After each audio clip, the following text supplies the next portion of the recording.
Françoise de Gois, auriez-vous la gentillesse de vous présenter? D'abord, bonjour, Philippe Bilger. Alors, je m'appelle Françoise de Gois. Je suis née en 1964. Je suis née à Tarbes, dans les Hautes-Pyrénées. Voilà. Et j'ai passé une petite partie de mon enfance et une grande partie de ma vie, en fait, de façon récurrente, dans un endroit que j'adore, qui s'appelle les Hautes-Pyrénées, qui est assez peu connu. Comme ça, c'est difficile à situer sur une carte, mais si je vous dis Lourdes, vous savez tout de suite où c'est. Moi, j'ai grandi dans une vallée magnifique qui s'appelle la vallée d'Argelès-Gazost, dans un petit village qui s'appelle Beausilène, et c'était une vie... comment dirais-je, une vie assez bucolique, au pied des montagnes, avec l'idée de ce qui est beau et fort. J'ai toujours aimé un texte d'un philosophe japonais qui disait on est ce qu'on a vu quand on est né. Voilà. Et on est exactement ce qu'on a vu quand on est né. Moi, je suis né avec les montagnes, et je suis né avec le regard de la montagne, avec une sorte d'horizon, un côté un peu peut-être implacable, et puis la volonté toujours, si c'est implacable, de défier l'implacable. Donc, je pense qu'il y a une particularité des personnalités montagnardes. C'est pas simplement quelque chose de rugueux, non. C'est le côté probablement du défi, de la capacité finalement à avoir son propre avis et à tracer son propre chemin. J'ai beaucoup discuté de ça avec François Bayrou à une époque où j'étais journaliste à France Inter, et on voit bien chez lui, par exemple, ce tempérament montagnard, peut-être têtu, entêté. Voilà, j'ai retrouvé ça dans plein d'endroits dans le monde, et ça m'a toujours beaucoup touché de voir que il y a une caractéristique des gens de la montagne, une caractéristique des gens de la mer, et une caractéristique peut-être psychologique. Ensuite, bon, j'avais un père qui était fonctionnaire, donc on a beaucoup voyagé. En France, en tout cas, on a beaucoup déménagé. Je me suis moins plu après, parce que je suis passé un peu de cette ambiance idyllique au pensionnat. Donc, c'était un peu dur quand j'étais petite. Mais bon, ça forge, hein. Quand vous êtes debout au son du clairon, quasiment, 6 heures du matin, vous apprenez à lire dans les évangiles. Moi, j'étais petite. Donc voilà, et j'en ai conçu probablement... au fond de moi, un goût strict de la discipline. C'est pour ça que je fais de la radio, et que nous avons ceci en commun, mon cher Philippe, c'est que nous sommes rarement en retard. Je pense que j'ai avalé une horloge, et j'ai appris aussi à ne pas détester les gens qui sont tout le temps en retard, mais bon, ça a été dur. Et puis ensuite, voilà, j'ai forgé aussi une sacrée forme de rébellion, hein, contre tout ce qui est autorité, tout ce qui me donne un ordre. Voilà. Après, je me suis prise tout de suite de passion pour le journalisme. Depuis que je suis petite, en fait, quand j'étais petite, ma grand-mère me racontait ça. Moi, je m'en souviens pas, mais j'écoutais le jeu des 1000 francs à France Inter, et je disais, quand je serai grande, je serai grand reporter à France Inter. C'était mon rêve de petite fille. Et j'ai été recruté à France Inter par Jean Lucas, et à 33 ans, j'ai été nommé grand reporter à France Inter. Et donc, j'avais accompli mon vœu d'enfant. Voilà, avec beaucoup de déplacements, beaucoup de voyages. Mais des vœux qu'on fait quand on est enfant, on se rend jamais compte, parce que ça paraît être un Himalaya, voilà, ou un pic du Midi, ou un Vignemale, pour moi, dans les Pyrénées, dans les Hautes-Pyrénées. Mais une fois qu'on l'a atteint, on s'ennuie un peu. Et donc, je suis parti. C'est comme ça que j'ai changé de chemin. Je suis parti pour travailler dans la politique, et ainsi de suite, et tout de suite la suite. Et puis, on s'est rencontrés un jour à Sud Radio. Votre enfance a été très heureuse? Elle a été très heureuse, oui, jusqu'à la rupture, jusqu'à ce moment précis où j'ai été arraché à ce monde un peu béni. Il y avait un côté Heidi, hein, quand même. Hein. Il y avait un côté, on va à l'école à ski, parce qu'à l'époque, il n'y avait pas encore le dérèglement climatique, et il y avait de la neige dans la plaine, il y avait donc on allait à l'école à ski, la petite école communale, classe unique, on se lève quand l'instituteur arrive. Il y avait un côté tout à fait, comment dirais-je, onirique. Avec voilà, ces soirs d'été comme ça sur la montagne, et puis l'été on allait se baigner, on allait au Pays Basque, on allait en Espagne. Il y avait un côté béni des dieux, et puis après il y a la rupture, parce que il y a la pension. J'ai jamais aimé la pension, je déteste la pension, et je conseille à tous les parents de ne jamais mettre leur enfant en pension.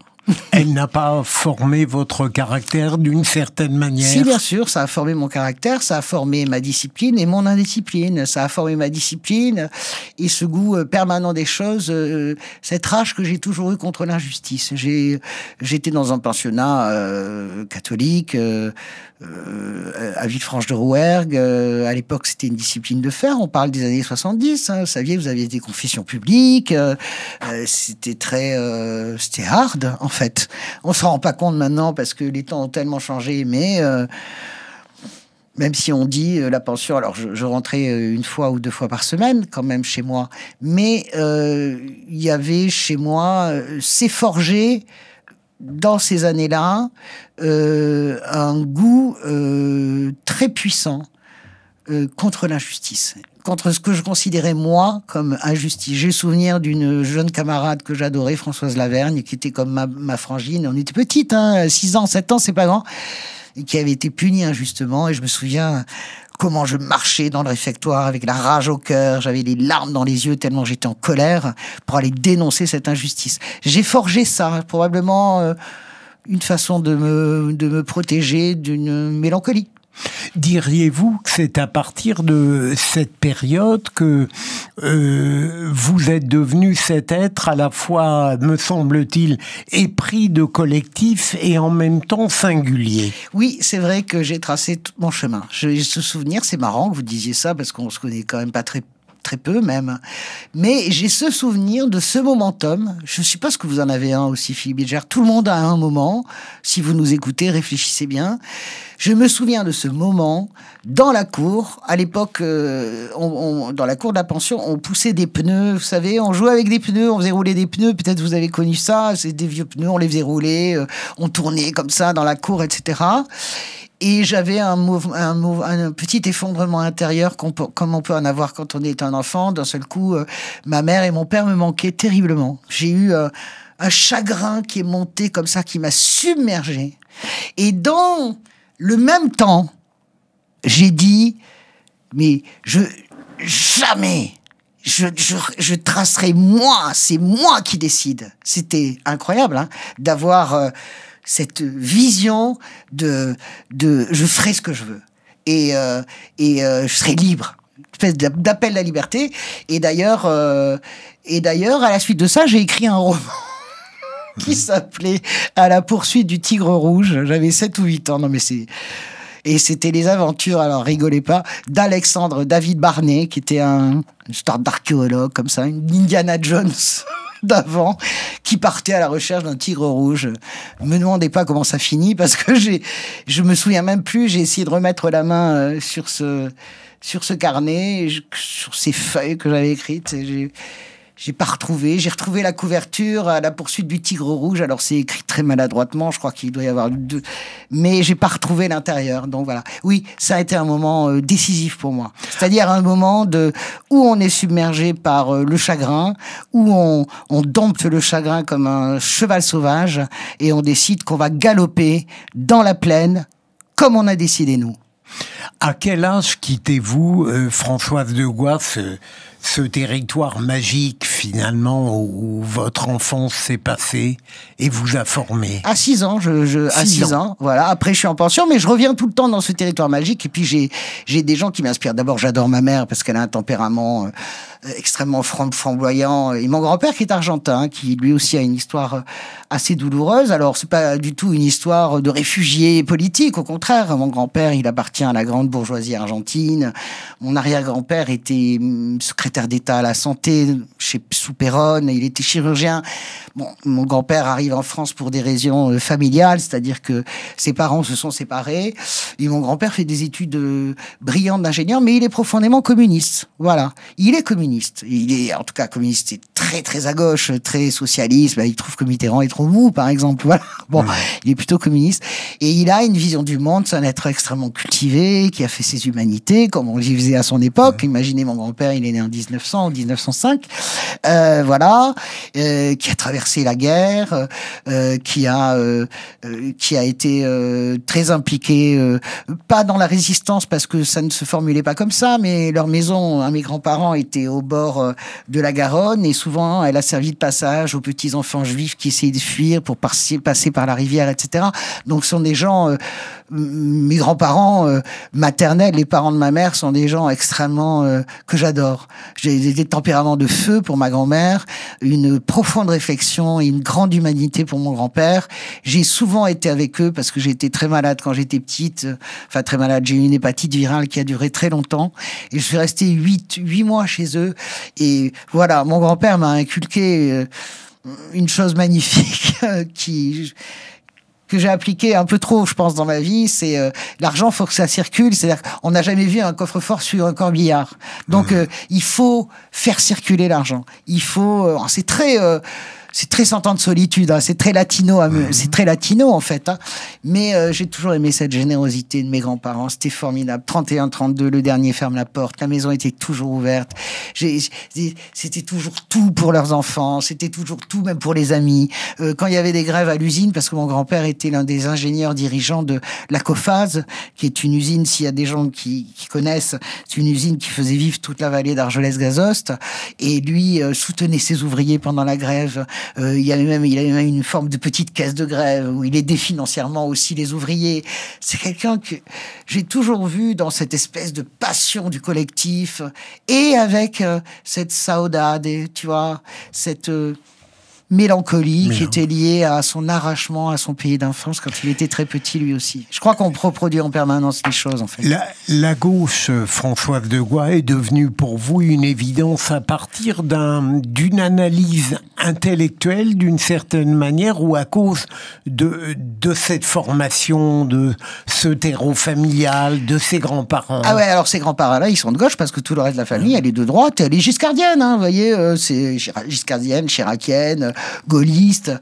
Ouais, mon terreau à moi, c'est mes grands-parents, c'est le goût de la justice. Alors c'est marrant parce que c'est probablement très injuste. Je n'ai jamais prêté à la droite ce combat pour la justice, jamais.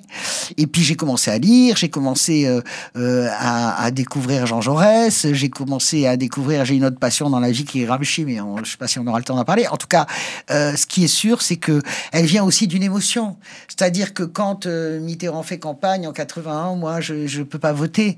Mais il y a quelque chose qui, évidemment, nous imprègne. Il y a quelque chose qui, évidemment, nous imprègne la jeunesse, qui est de l'ordre plutôt de l'émotion. Est-ce que, quand on a 15 ou 16 ans, j'ai jamais été, moi, une militante, je vois la jeunesse socialiste, je vois même la jeunesse du Rassemblement national ou la jeunesse des Insoumis, c'est assez impressionnant. Ils ont 16 ans, 17 ans, ils sont déjà très structurés. Moi, je suis pas du tout arrivé à la gauche par la structure. Je suis arrivé à la gauche par le cœur, en fait, d'abord. Je suis d'abord arrivé à la gauche par le cœur et je l'ai plus jamais quitté en fait, jamais. Vous n'avez jamais hésité entre la gauche et la droite? Jamais. Par contre, j'ai jamais hésité à voter à droite quand la patrie était en danger.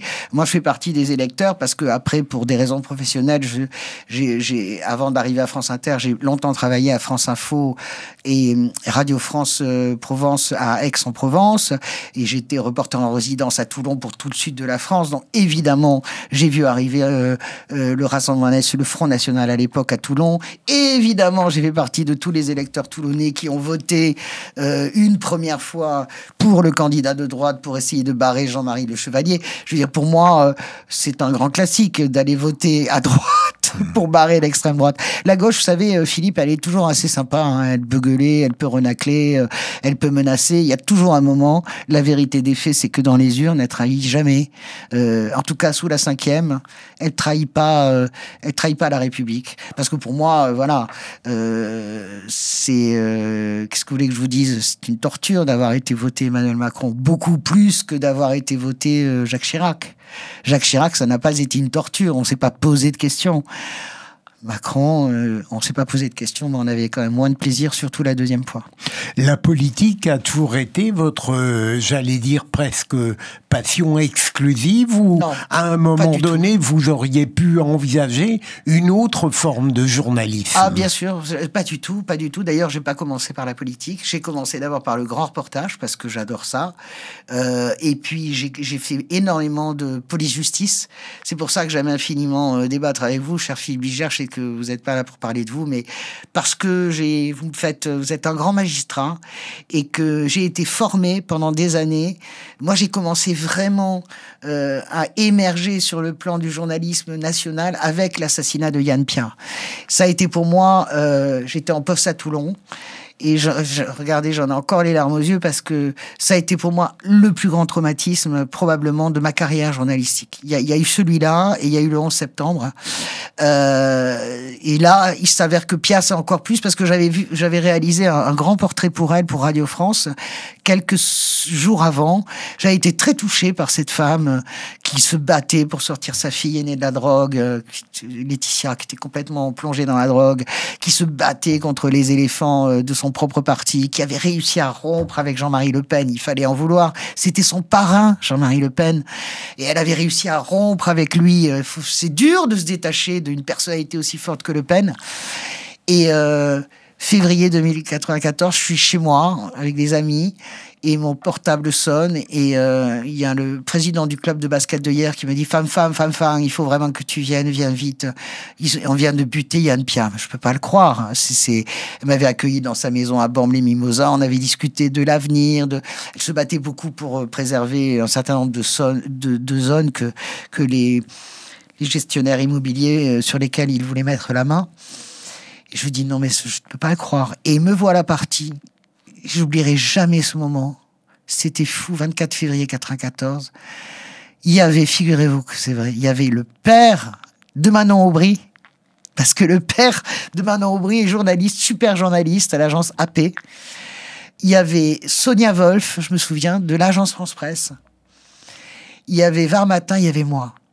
Et on était devant l'hôpital de Hyères, et on n'arrivait pas vraiment à comprendre ce qui se passait. Et à un moment donné, le médecin de l'hôpital de Hyères sort, il dit... Il n'arrive même pas, il dit Madame Piat est morte. Et là, on est rentré dans quelque chose qu'on n'avait jamais connu en France, un député assassiné. Et c'est là, en fait, c'était ça ma passion. C'était pendant des années, j'ai enquêté là-dessus. J'ai enquêté sur tous les réseaux de drogue. J'ai enquêté sur la mafia, avec la famille Fargette qui se défendait. J'ai des souvenirs délirants d'être convoqué par la famille Fargette dans un bar désert à la Capte avec Bert Fargette qui maintenant a été assassiné et qui, comment dirais-je, m'explique pourquoi c'est pas lui. Alors là-dedans, le bar vide, gardé par des mecs avec des lunettes noires, c'est assez effrayant, mais en même temps, c'est super excitant. J'ai adoré ce moment-là. C'était véritablement le grand reportage, la politique internationale et police-justice, c'était mes passions. Mais à ce moment-là, c'est à ce moment-là que Jean Lucas m'appelle et me dit « Ah, c'est très bien ce que tu fais, mais vraiment, viens à la politique. » En quelle année alors? Après l'année, je commençais à Radio France Provence en 93 et Jean Lucas m'a recruté. J'ai fait ce qu'on appelle la tournée des locales de Radio France. Ça, c'est vraiment le compagnonnage moderne. Donc là, vous apprenez à tout faire, hein. C'est-à-dire que du jour au lendemain, vous êtes à France Bleu maintenant, mais à l'époque, Radio France Cherbourg. Après, vous vous retrouvez à Radio France Lille. Après, vous partez en Bourgogne. Après, vous repartez à Bordeaux. Donc ça, c'est passionnant parce que vous connaissez la France. Souvent, les gens me disent, mais c'est pas possible, pourquoi tu connais tout ça? Parce que j'ai fait la tournée des locales. Il y a beaucoup de gens que vous entendez à la radio, Fabienne Synthèse, mon ami Jean-François qui traverse des passes si difficiles. J'ai commencé avec lui à Radio France Provence, alors ça, vous comprenez bien, il y a 30 ans. Beaucoup de journalistes, si vous voulez, sont passés par cet apprentissage très difficile où vous devez être capable à la fois de faire du grand reportage, de la présentation. Et c'est à travers ça, parce que je couvre des élections, je couvre des élections régionales et je couvre des élections à enjeu, que Jean Lucas dit ok, j'ai fait énormément de sujets à l'époque pour France Inter sur l'assassinat de Piat, mais Jean Lucas, lui, il voit pas ça. Lui, il me dit essaye la politique. Je te recrute. Il m'a appelé un vendredi soir. J'étais à l'époque en COD à Radio France Isère. J'étais en train de préparer le journal de 18h. Mon portable sonne. Bonjour, c'est Jean Lucas. Je dis non, ouais, c'est ça. Et ta sœur est Malbeur, en rigolant. Non, mais c'est Jean Lucas. Je dis merde, ça c'est la voix. Oh, mais je connais cette voix. Ça fait des années que Non, c'est vraiment Jean Lucas. Je dis Monsieur S. Il rigole, il se fout de moi. Je dis mais c'est pourquoi? Il me dit bon lundi tu commences au service politique. Je dis quoi? J'étais à l'époque en CDD, en COD. Oui, avec une embauche à la fin, on a les 35 heures. Mais le service politique, je sais rien, je connais rien. Mais si, il m'a dit, tu t'en fous de connaître, tu as l'instinct.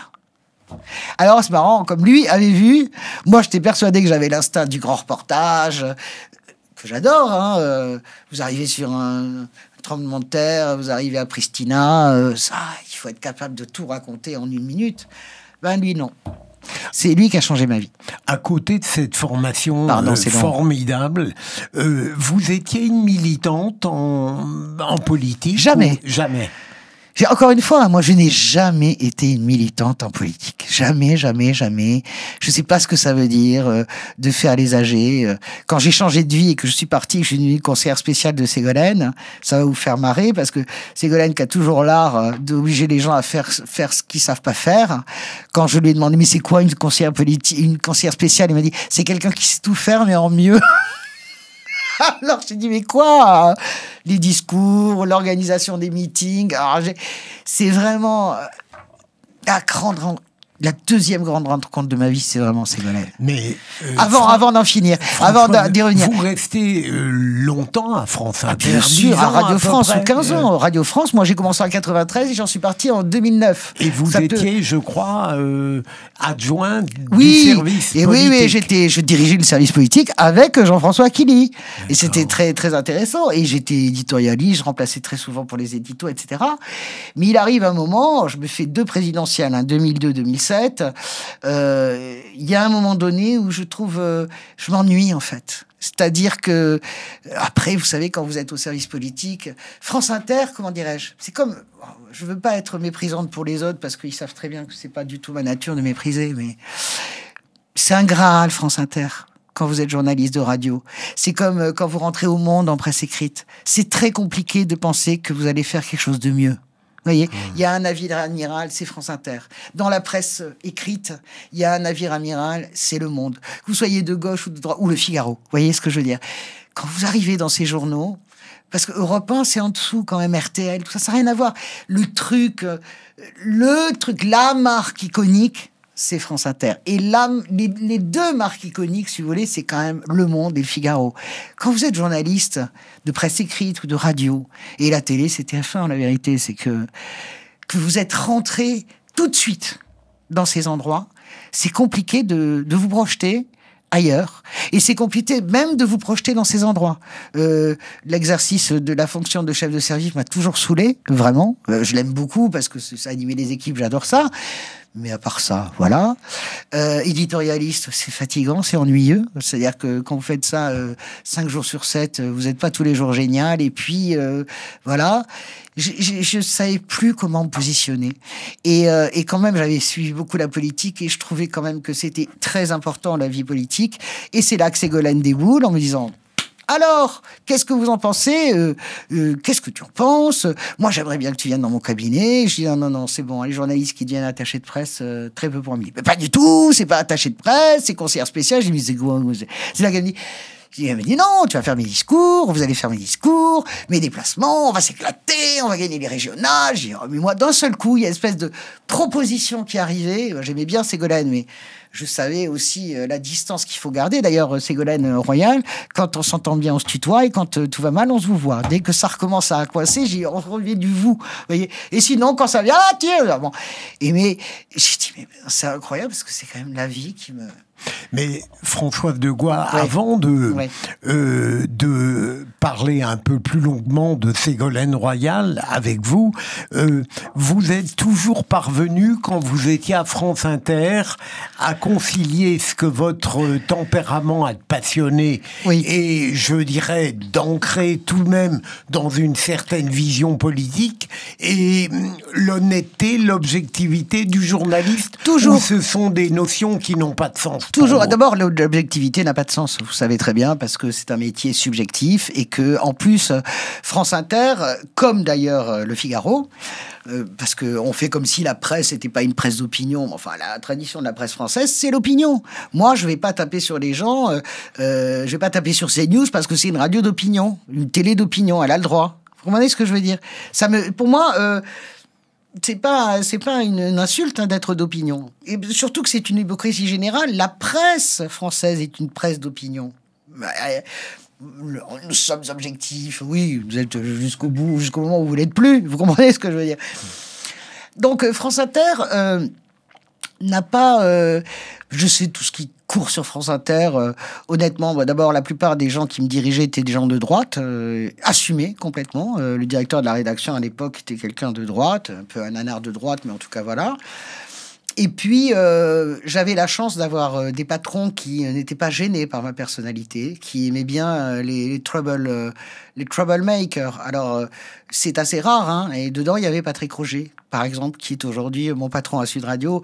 Et pourquoi j'aime tellement Patrick Roger, l'apprécie tellement? Il fait partie de ces rares personnes, il y en a quelques-unes, qui ne sont absolument pas gênées par le talent et la personnalité des autres. C'est-à-dire que lui, il est tellement sûr de lui-même, sans ego, que ça ne le dérange pas ce que les autres sont. De temps en temps, il fait un coup de sifflet, tout le monde revient. Voilà. Et moi, j'ai eu cette chance à France Inter d'avoir des gens, que ce soit Patrick Roger qui dirigeait la rédaction et faisait le journal de 8 heures, mais Patrice Bertin qui était le patron de la rédaction, ou Jean Lucas, ou Bertrand Vanier, sont des gens qui n'ont jamais été gênés par mon tempérament. Ça les faisait marrer.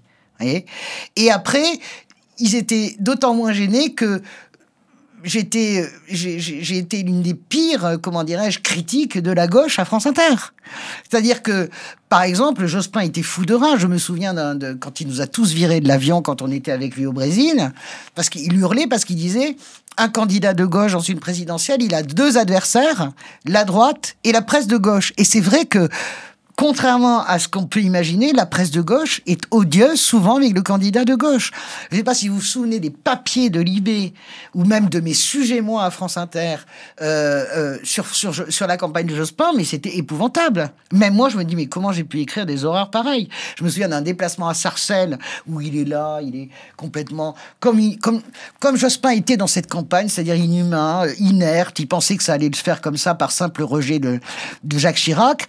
Et Jospin, je me souviens de le titre de mon reportage, c'était il est venu, il a vu, il est venu, il n'a rien vu et il sera vaincu.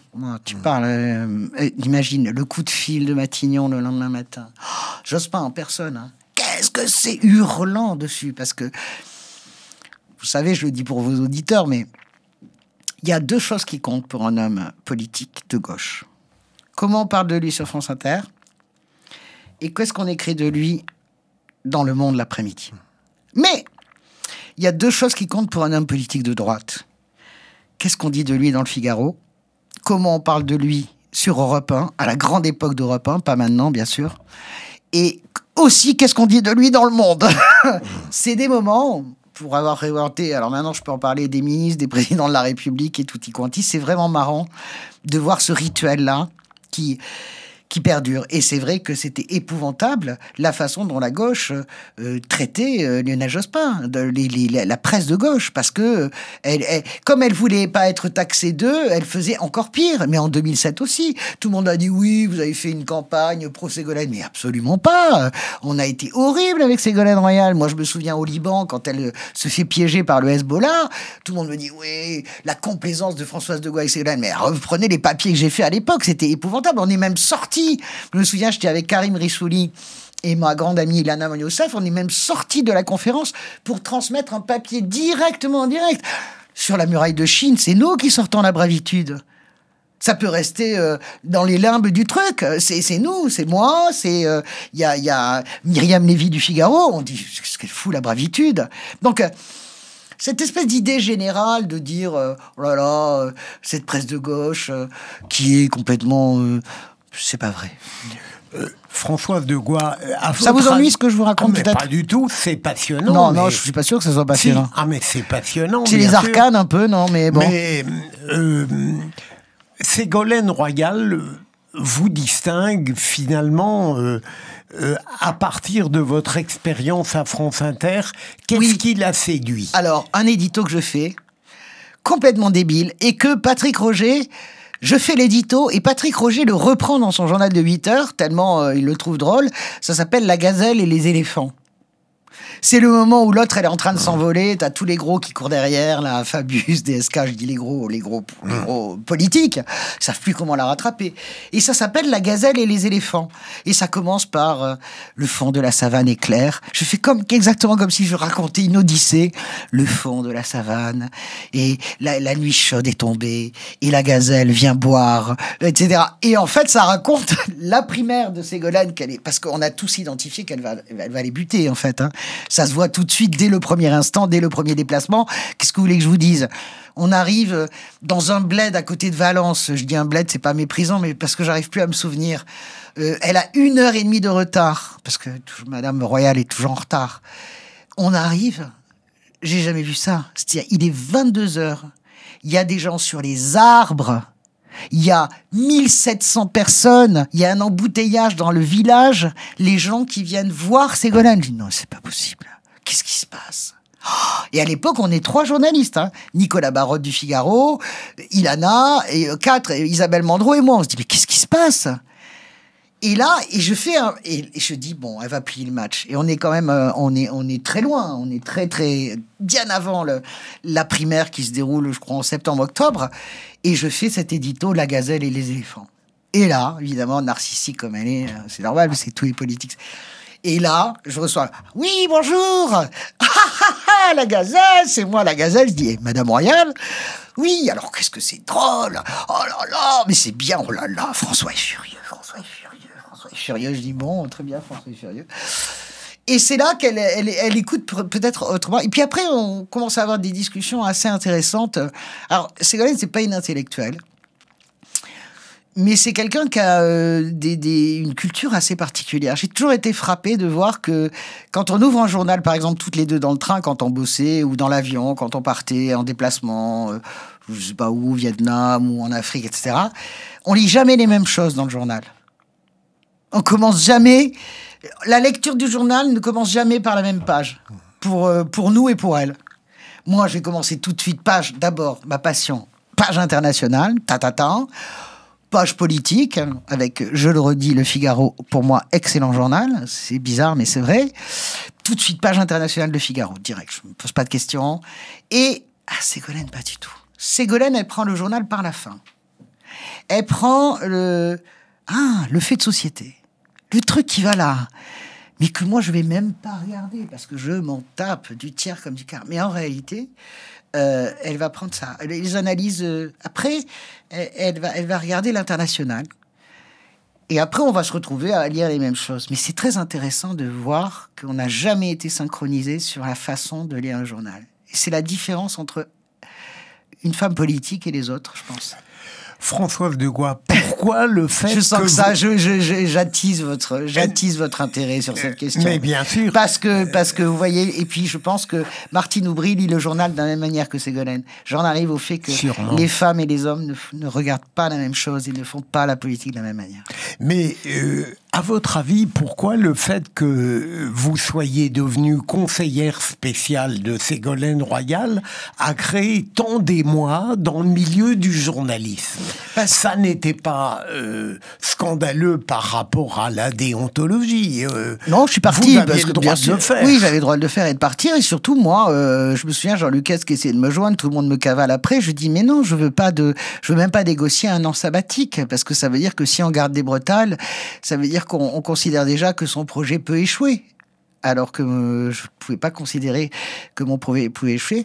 Donc, oui, parce que c'était probablement une des premières qui le faisait vraiment. Et puis, c'était une personnalité très puissante, Ségolène. Hein. Je ne partais pas travailler avec, je ne sais pas qui, Jean-Marc Ayrault, pas encore Premier ministre, ou j'en sais rien. C'était une personnalité très puissante. Et puis, j'avais couvert la gauche à France Inter. Donc, il y avait la suspicion de depuis combien de temps, en fait, elle fait ça. Et puis, les gens ne comprenaient pas comment je pouvais lâcher aussi un lieu aussi sécurisé, aussi prestigieux que France Inter pour me retrouver dans un cabinet politique où vous devez faire... même ma mère n'a pas compris, hein, mes amis, personne n'a compris. Ma famille, mes amis, mes amours, qu'est-ce que tu fais ? Vous ne l'avez pas regretté, Je n'ai jamais regretté. J'ai pris une décision en un week-end. J'ai fait un grand saut parce que j'ai jamais regretté, parce que parce que il faut se réinventer dans la vie, en fait. Parfois, je me dis, quand il y a des temps plus difficiles, je me dis, ah là, je serai grand reporter, je serai installé sur mon Aventin, je régnerai. Et alors, non. Je serai dans la nuit, dans l'ennui, vermoulu, probablement rempli d'aigreur sur toutes les vies que j'aurais voulu vivre et que j'ai pas vécues. J'adore cette chanson de Jean-Jacques Goldman, Pleure de rien blues. Il y a des choses qu'on peut faire et celles qu'on doit pas. Hein. Voilà.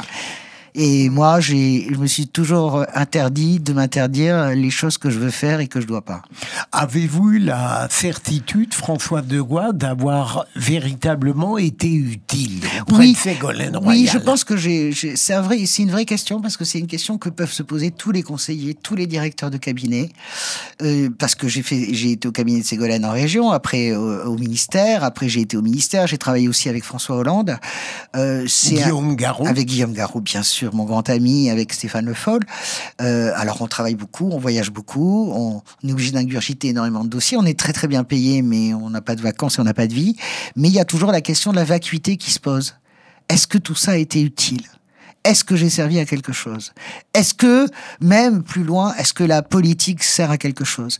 Je dirais avec l'expérience que je préférerais 1000 fois présider une région ou une grande ville que d'être ministre, même président de la République. En réalité, le champ de manœuvre et le champ d'action, puisque j'ai testé les deux niveaux, pas en tant qu'élu, mais en tout cas que membre de la mécanique à un gros niveau, à un haut niveau. C'est vrai qu'on conseiller spécial, c'est un très bon niveau, parce que c'est un niveau qui sort de la hiérarchie du cabinet. Donc, je dirais que rien n'est plus puissant que la décision que vous prenez en proximité. Quand il y avait la grève des marins-pêcheurs, moi j'ai vu Ségolène intervenir directement pour leur verser de l'argent, parce qu'ils avaient même plus de quoi, et elle avait le droit bien sûr de faire, mettre du fuel dans leur bateau. Vous voyez, ça, vous pouvez pas faire ça dans un ministère. Il faut passer par les réunions interministérielles. Alors après, dans les ministères, c'est autre chose. Quand on a ouvert le marché du porc, vous avez l'air de rien, mais quand on a ouvert avec Guillaume Garot le marché du porc en Chine, ça a été énorme, parce que c'était énorme pour nos éleveurs de porc. Donc on peut se dire qu'on a fait quelque chose. Sauf que c'est une négociation à haut niveau qui a pris des années. Vous voyez ce que je veux dire ? Donc... oui, j'ai été utile à Ségolène aussi parce que j'ai traversé des moments très durs avec elle. Je pense qu'on a été utile humainement tous, la petite troupe qui était autour d'elle, parce que vraiment ça a été très violent. Le congrès perdu, volé. Le congrès volé. Moi, je suis arrivé juste après. Le congrès volé, la difficulté de vie avec François Hollande, les difficultés avec Valérie Trierweiler, la présidentielle de François Hollande qui a été extrêmement compliquée à gagner en interne, voilà. Lorsqu'elle a été battue par Nicolas Sarkozy, est-ce qu'elle avait conscience d'être admirée, le mot n'est pas trop fort, par des gens qui naturellement n'étaient pas accordés à son idéologie de gauche? Oui, d'ailleurs, elle vous aime beaucoup. C'est-à-dire que je vous le dis, c'est comme ça que moi j'ai appris. Enfin, j'avais déjà vu des trucs parce qu'il y a eu des papiers dans Le Monde sur vous, mais parce que j'étais toujours un œil. Mais je me souviens toujours que Ségolène disait, qu'est-ce qu'il a dit là, Philippe Bilger, dans son blog? Il a dit des choses gentilles. Il n'y a pas tant de sang. Je vous le dis, Philippe, parce que je sais que ça vous touche probablement. Il y a pas. J'ai beaucoup de larmes aux yeux parce que c'est une période tellement difficile pour Ségolène. C'est une période, d'abord, elle regagne en 2010 triomphalement sa région, mais après on rentre dans quelque chose de très douloureux. Il y a la législative perdue à La Rochelle, il y a les interventions de Valérie Trierweiler, il y a la souffrance des enfants. Moi, en tant que conseillère spéciale, j'ai été nounou spéciale. Enfin, pas nounou, mais parce que j'aime pas, elle a pas besoin de nounou. Mais c'était ça aussi notre travail, d'arriver à la faire tenir dans ces moments-là, qui étaient extrêmement douloureux pour elle. Et il n'y avait pas tant de gens qui disaient du bien d'elle à cette époque-là. Je vous écoute, et vous en disiez. Je vous écoute, là, Françoise Degois, et j'ai bien compris, vous avez un tempérament passionné, vous êtes une femme d'action, on le sent. Le départ a toujours été facile à faire entre la conseillère politique spéciale et en même temps, vous n'avez jamais senti des fourmis dans votre énergie pour devenir véritablement une politique. Jamais. Elle me l'a proposé. Elle me l'a proposé, Ségolène. Je comprends. Alors elle me l'a proposé, mais vous jamais. Vous n'avez toujours résisté. J'ai même pas eu à résister, je n'ai jamais eu envie, en fait. Mais parce que vous n'étiez pas loin, d'une certaine manière. Peut-être par peur aussi, parce que quand même, moi, là-dessus, on va se rejoindre, vous et moi. Je trouve qu'on critique énormément les politiques, mais il faut beaucoup de courage, quand même, pour se lancer dans une élection, aussi petite soit-elle, une cantonale par exemple, c'est très dur. C'est comme une législative, une cantonale. On vote sur votre nom. Hein. C'est pas si dur que ça d'être sur une élection de liste pour les européennes. Le face-à-face, ça demande... je pense que probablement, il y a quelque chose en moi qui a toujours dit non, en fait. Mais qui a toujours dit non, toujours pour les mêmes histoires que moi qui pousse ma roue dans la cour de la pension. Hein. C'est-à-dire qu'à un moment donné, il y a un point de discipline et d'obéissance au son du clairon qui n'est pas possible pour moi. Rentrer dans un parti, c'est obéir au son du clairon. Philippe, vous ne pouvez pas... Il y a un moment donné, vous ne pouvez pas garder votre liberté. Hein. Je veux bien qu'on taxe, par exemple, Jean-Luc Mélenchon de dictateur dans son propre parti, mais c'est toujours... Mais François Hollande l'a été quand il était au PS. Si vous pensiez que vous pouvez bouger une oreille au PS, c'était impossible. De la même manière que Éric Ciotti ou les dirigeants, Nicolas Sarkozy, si vous pensiez que vous pouviez faire votre chemin, vous aviez le vasistas qu'on vous laisse pour respirer, on vous le donne parce qu'à un moment donné, on a toujours besoin de l'iconoclaste du parti. Mais un parti politique qui est nécessaire à l'exercice de la démocratie, c'est un corset. Un corset. Moi, vous savez, pour Ségolène, j'ai fait ce qu'on appelle les négociations. Hein. Vous savez, les négociations pour l'attribution des circonscriptions. Voilà. On appelle ça le club des poètes. Hein. Et comment ça s'attribue, les circonscriptions? Quand vous faites ça de l'intérieur, moi je l'avais couvert en tant que journaliste. Et puis un jour, j'ai été celle qui représentait Ségolène dans ces négociations qui durent jusqu'à 4 heures du matin, où vous allez arracher une investiture devant la porte du bureau de Martine Aubry à 3 heures du matin, en sachant qu'il y a Montebourg qui est là et que c'est le premier arrivé. On est sur des choses qui, de mon point de vue, sont tout à fait... je ne peux pas les accepter sur la durée. À votre avis, Françoise Degois, est-ce qu'au moins pendant quelque temps, Emmanuel Macron a-t-il réussi ce dépassement de la gauche et de la droite? Non, Au moins, j'allais dire, durant un temps, même pas, à votre avis. Oui, il l'a réussi, en tout cas, en surface, il l'a réussi. Bien sûr, sur la forme, il l'a réussi. Moi, je soutenais beaucoup Emmanuel Macron quand il était au gouvernement. Moi, j'étais avec Ségolène, je continue à travailler de loin en loin avec elle. Notamment, on a fait toute la COP 21 avec Laurent Fabius, d'ailleurs. J'aimais beaucoup, moi, Macron. J'étais persuadé qu'il était social-démocrate. D'ailleurs, il était parfait dans le rôle pour nous le faire croire. Il était très, très avenant, très moderne, très aimable aussi, plein de bonnes idées, assez disruptif. Voilà. Après, ça n'a pas duré longtemps parce que, heureusement, j'ai été déçu assez vite, bien avant que la campagne présidentielle commence. Il a réussi le dépassement en termes de communication, bien sûr, le Nouveau Monde, etc. Sur le fond, il n'a rien réussi du tout. D'ailleurs, il n'y a qu'à voir le score prodigieux déjà de Mélenchon en 2017 à la présidentielle. C'est énorme, hein, le score de Mélenchon à la présidentielle de 2017 et celle de 2022. Pourquoi Mélenchon? Parce que la gauche n'a que ça à se mettre sous la dent et qu'en plus de ça, Mélenchon, c'est une figure... vous savez, quand il est dans les... Jean-Luc Mélenchon, c'est toujours pareil. Quand il pense qu'il peut gagner, il a un ton rassembleur. Voilà. Quand il pense qu'il a perdu, il a le ton qu'il a en ce moment sur les européennes. C'est comme ça, voilà. Et on se replie sur la base. Bon, c'est une stratégie tout à fait trotskiste et classique. Bon, mais voilà, non. Il a réussi en surface, mais fondamentalement, moi, je fais partie des gens qui pensent que la gauche et la droite, ça existe. La droite, la gauche, vous, moi. Ça, c'est un vrai débat démocratique. Où vous situez-vous aujourd'hui, vous, Françoise Degois, dans le paysage de la gauche? Moi, je me situe à la social-démocratie.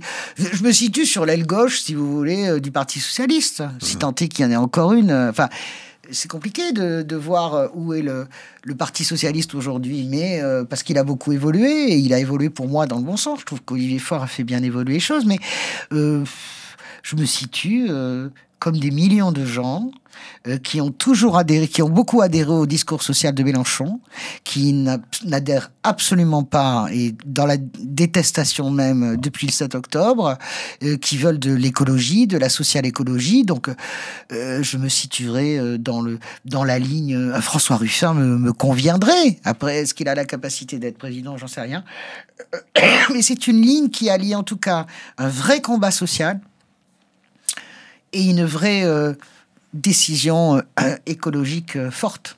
Je crois savoir que vous avez été tout de même odieusement attaqué ces derniers mois parce que vous souteniez, je dirais, la cause d'Israël, mais de manière parfaitement équitable.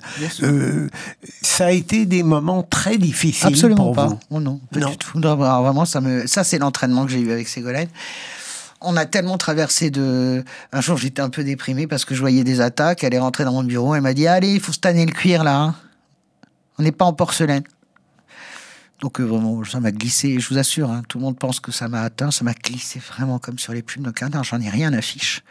J'ai été... je ne vais pas le redire, voilà, j'ai été tout à fait horrifié par le communiqué de la France Insoumise. J'avais senti quelque chose qui délirait, que surtout Mélenchon retombait dans ses vieux démons. Je l'avais senti sur les émeutes urbaines, où il n'était pas assez dur avec les casseurs. Je l'avais senti sur l'invitation de Médine aussi. Les Verts l'avaient invité, mais lui aussi. Je voyais le combo qui arrivait, c'est-à-dire le combo, les jeunes des quartiers et Roule ma poule en avant la musique. Et ce combo-là, qu'il avait quand même mis en veilleuse. Hein. Ma camarade Elisabeth Lévy me dit, ça fait des années. Non, pas du tout. Ce combo-là, il naît après la présidentielle, quand Mélenchon et son état-major font l'analyse qu'ils ont perdu la place au second tour à 400 000 voix et que ces 400 000 voix, on va aller les chercher là où on doit aller les chercher. Il naît là véritablement comme une stratégie pensée, définie et martelée. D'ailleurs, c'est ce qu'ils font pendant cette présidentielle, ces élections européennes. Gaza,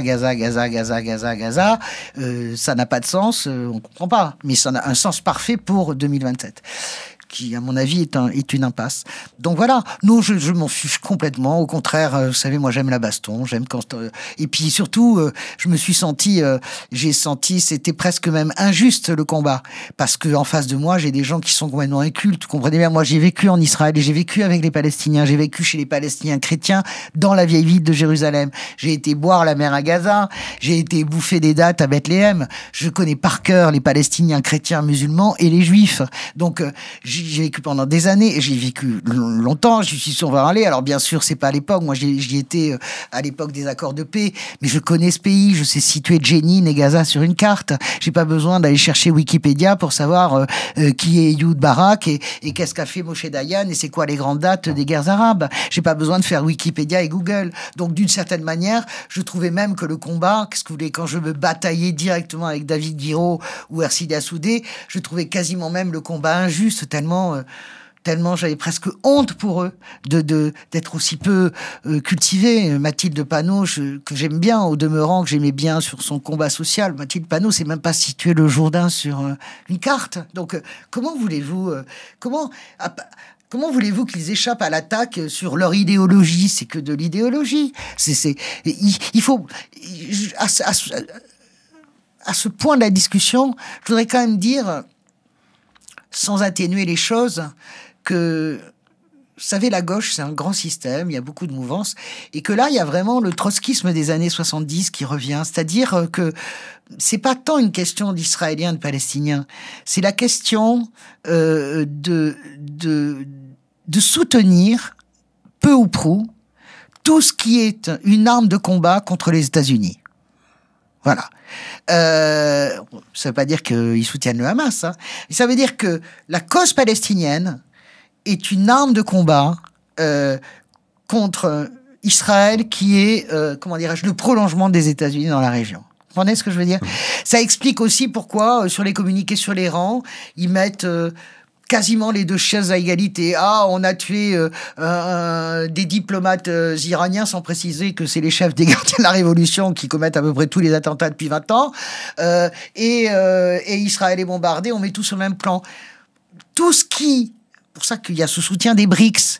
Moi aussi, je pense que l'ordre du monde doit changer, mais je veux pas qu'il change. Je mettrai pas ma vie dans les mains de l'Iran, de la Chine et de la Russie. Voilà. Peut-être du Brésil, éventuellement, avec Lula, et encore. Bon.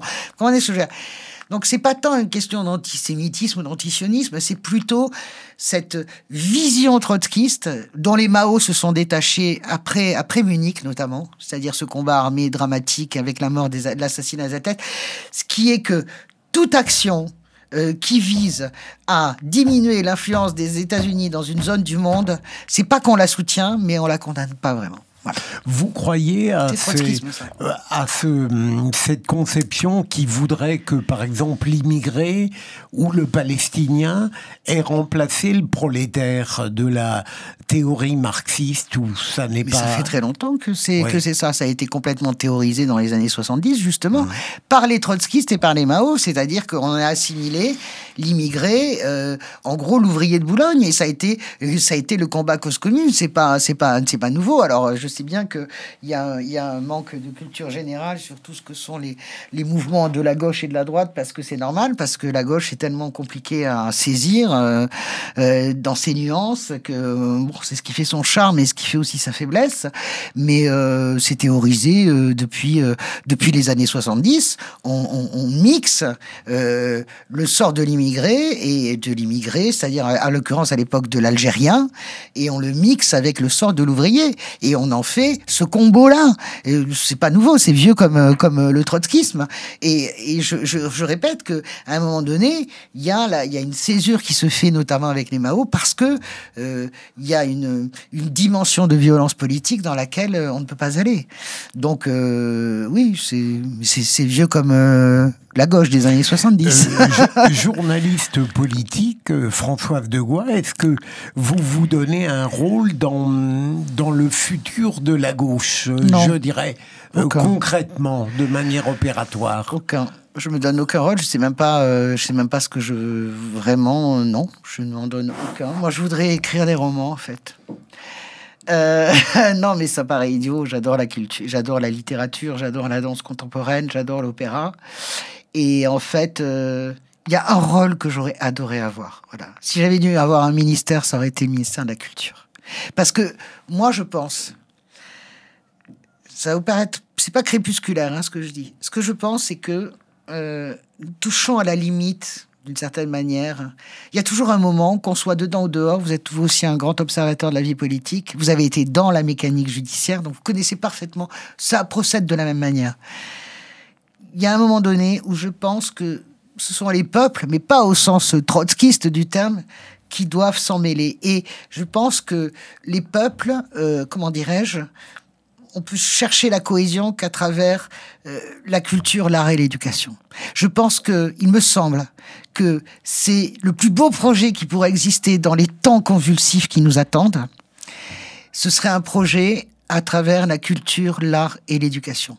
C'est-à-dire ces trois dimensions qui arrivent finalement à transcender toutes nos différences. Ok ? Quand vous écoutez Papa Papam, ok ? Papa Papam. On a encore 3 minutes. Quand vous écoutez Papa Papam, voilà, Papa Papam, vous êtes indien, vous êtes dans un bidonville à Buenos Aires ou à Rio, vous êtes au Groenland, vous savez ce que c'est Papa Papam. Vous savez que cette folie générale de Beethoven qui invente cette ouverture-là, comment c'est possible que ça transcende tout ça, ça vous traverse le corps ou le mien, vous êtes alsacien, nous ne venons de part, mais nous sommes unis dans cette émotion-là, pam, qui nous touche, etc. Et moi, je crois à la limite de la politique et je crois à l'illimité du cœur humain et de sa capacité à se retrouver hors des schémas, hors des systèmes, à travers la culture, l'art et l'éducation. S'il avait un projet à forger dans les 7 ans qui viennent, ce serait celui-là, oui. Françoise Degois, vous avez été une voyageuse extraordinaire. Compulsive. Et vous avez la passion de l'Italie. Est-ce que tous ces voyages, vous les avez faits pour des motifs politiques ou parce que tout simplement, vous aimez aussi découvrir des pays comme une particulière? Le Japon, j'adore. Oui, alors j'ai fait beaucoup parce que j'ai beaucoup travaillé, évidemment. Vous voyagez beaucoup quand vous êtes dans les ministères, quand vous êtes journaliste, dans une grande rédaction, etc. Et puis, il y a des voyages plus personnels. Les voyages en Asie que j'ai fait, c'est des voyages personnels, c'est des voyages qui m'ont fait découvrir le bouddhisme. Moi, j'aime infiniment les religions. Je suis très heureuse d'être ici parce que je pense qu'on ne peut pas comprendre le monde si on ne comprend pas les religions, parce que les religions, c'est ce qui permet aux êtres humains, comment dirais-je, de s'unir aussi et de dépasser la condition humaine, parce que je pense que tous les êtres humains sont des croyants, parce que je pense que quand on se lève le matin et qu'on se dit j'espère qu'il va faire beau, j'espère que mes enfants vont réussir l'examen, c'est une prière. Donc je pense que les êtres humains sont des êtres de prière, et j'ai beaucoup fait de voyages aussi pour comprendre. Mon premier voyage en Israël, c'est vraiment pour comprendre Jérusalem. Voilà, je veux savoir qu'est-ce que c'est. Ok, moi je viens d'une famille catholique, il y a des juifs dans ma famille, et moi-même j'ai été en Asie, j'ai été en Inde, j'ai été en Chine aussi pour comprendre le bouddhisme et pour l'adopter aussi d'une certaine manière, parce que je crois que c'est l'essence de la vie en fait. Une fois que vous avez tout enlevé, une fois que vous avez, même si vous avez fait passer 3000 projets de loi, que vous avez créé 400 000 emplois, que vous avez eu 2 millions d'auditeurs, que vous avez eu 50 000 lecteurs, qu'est-ce qui reste vraiment? À part ce que vous croyez et à part ce que vous forgez comme vœu pour vous et pour les autres. Comment parvenez-vous à concilier, c'est mon avant-dernière question, François de Gois, à la fois chez vous le souci du monde et le souci de vous-même? Parce que je me soucie assez peu de moi-même en fait. J'ai assez peu Moi, j'ai très peu de besoins, en fait. Moi, j'adore, comment dirais-je, m'instruire la philosophie bouddhique, j'adore pratiquer cette philosophie, j'aime voyager, j'aime être avec les gens que j'aime, bien sûr, comme tout le monde, j'aime jouer, je peux rester des heures, je suis très bavarde, hein, mais par contre, si vous me mettez dans une partie d'échecs, je vais me taire pendant 5 heures, vous ne pouvez pas m'en sortir, j'adore le poker. J'ai des plaisirs vraiment. Je suis très négligente en fait avec moi-même, avec ma propre santé, mais j'ai une telle confiance dans la vie que je me dis, khalas, ça ira. Le bonheur a du sens. Le bonheur a du sens. Moi, je suis une femme très heureuse. Ouais. Je suis une femme très heureuse parce que je crois pas que la vie est une finitude. J'ai surmonté cette question de la finitude qui nous angoisse tous, c'est-à-dire on est, on meurt et entre les deux, qu'est-ce qu'on a fait? Et tout ça est quelque chose qui vous pousse soit à des excès, soit à la dépression, soit à la mélancolie, soit à tout un tas de choses. Moi, j'ai dépassé la finitude. Je pense qu'on continue, je pense qu'on renaît éternellement et puis que on continue. La vie, c'est on continue, c'est un continuum. Donc voilà, moi je me dis ce que j'ai pas réussi dans cette vie et peut-être que dans la prochaine on va se retrouver puisqu'on dit qu'on est liés et que vous serez président de la République, je serai votre ministre. Ça serait génial. De la culture, Bilger, de la culture. Ma dernière question, Françoise de Gois. Vous avez commencé en parlant de ce collège, de cet internat, de cette belle région magique, et vous vous étiez promis à l'époque de prendre votre destin en main de toute manière. Est-ce que vous avez réussi ce pari et ce défi? Parfaitement. J'ai vécu la vie que je vais mener, je vis la vie que je mène et je vivrai la vie que je veux mener, oui, absolument. Ça sera l'objet d'un deuxième Bilger, oui, parfaitement dans les moindres détails. Pour le moment, j'y suis. Maintenant, il reste 7 ans à venir jusqu'en 2030. Question que je me pose, qu'est-ce que je fais pendant 7 ans? Ça, c'est un vrai sujet pour moi. C'est une question que je me pose là depuis quelques mois. Qu'est-ce que je fais dans les 7 ans qui viennent? Pour moi, 2030, c'est un turning point, vous voyez. Et qu'est-ce que je vais faire de ces 7 ans? Parce que c'est très important. Comment je m'engage? Est-ce que je continue à faire des éditos, des machins, des trucs, un peu de conseils par-ci, par-là, ou conseils politiques, à tweeter, à être une personne d'influence ou pas, petite, grande, moyenne? Je suis pas sûr que j'ai envie de ça. Merci beaucoup. C'est moi qui vous remercie. Quel bonheur. Merci. Quel bonheur. Merci beaucoup, Monsieur le Président.